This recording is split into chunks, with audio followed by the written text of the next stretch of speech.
ঈশ্বর সর্বত্র, আত্মাও সর্বত্র। ঋষি মুনিদের শ্রেণীবিন্যাস আছে। প্রাচীন ভারতে ঋষি ও মুনি শব্দ দুটি ঘনিষ্ঠভাবে যুক্ত। ঋষি অর্থাৎ যিনি সত্য উপলব্ধি করেছেন তিনি হচ্ছেন ঋষি। আর 7 জন প্রাচীন মহর্ষি সপ্তঋষি নামে পরিচিত। এরা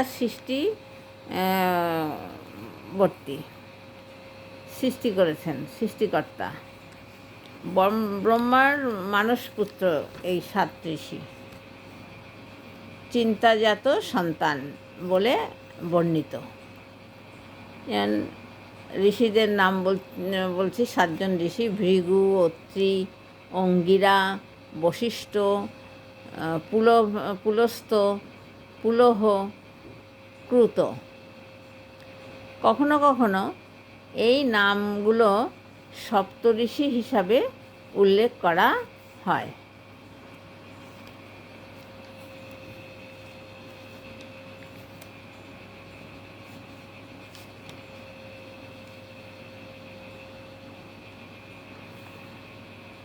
আর মুনি হচ্ছে ব্রহ্মার মানসপুত্র, এরা চিন্তাজাত সন্তান। যাই হোক, মুনিরা